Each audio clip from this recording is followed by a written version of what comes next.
Marcia, Jan, and Cindy's lives seemed amazing in their perfectly square backyard in California. It was always warm and sunny. Cindy wore brightly colored dresses that barely covered her bum.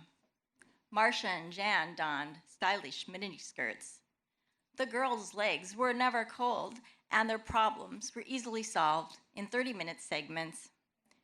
When Marcia started receiving radio signals through her braces, these disappeared just before the credits rolled, and Jan's butt-length hair, which she regretted dyeing jet black, was easily restored to its natural golden wonder. Although the Brady sisters sometimes fought, they always made up by the time they retired to their shared bedroom with the pink floral wallpaper. Sure, they had lost their dad at some point in the past, but they had a new dad, Mike.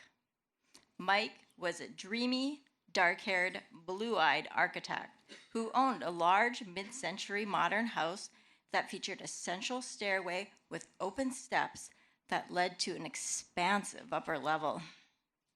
In contrast, my family's home was a one-story ranch. The only stairway led down to a damp below-ground basement.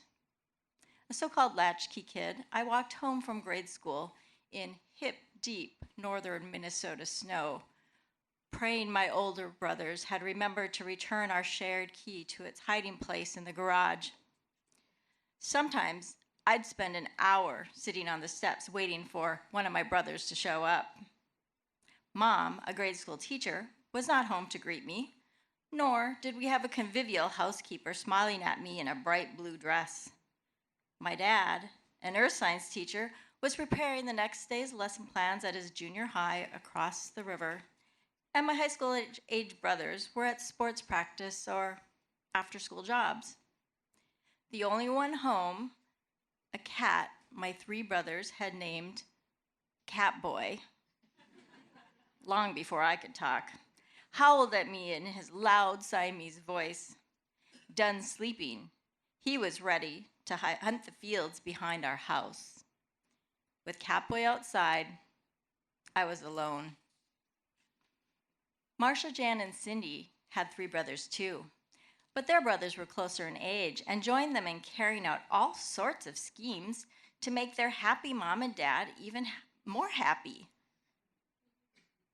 My brothers and I did not scheme to make our parents happy. We recognized the futility of such an endeavor. Instead, at night, we huddled around our only TV, located in the basement. To tune out our parents' arguments, my brothers and I turned up the volume on shows like 8 is Enough, my choice, or Star Trek, their choice. Star Trek usually won. Unlike Marcia, Jan, and Cindy, I didn't have sisters to come to my defense when my brothers ganged up on me. The worst was when my oldest brother dragged me into the back of the windowless laundry room, left me next to Catboy's smelly litter box, and then ran to turn off the light. While he laughed on the other side of the closed door, I gingerly felt my way along the wall in the pitch black room until I reached the light switch. Groovy Greg would never do such a thing. Assuming I'd gotten into the house, I would fix myself milk and cookies if my brothers hadn't already devoured the many batches Mom had baked the prior weekend. Growing up with 3 hungry brothers, I learned to hoard food, to eat the good stuff while it was around.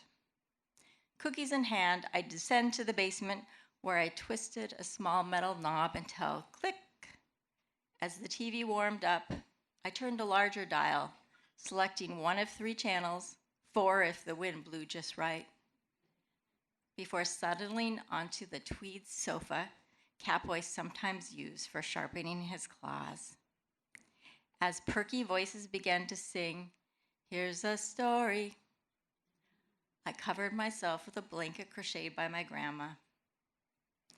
For an hour, the TV was all mine to enjoy with my 3 afternoon sisters.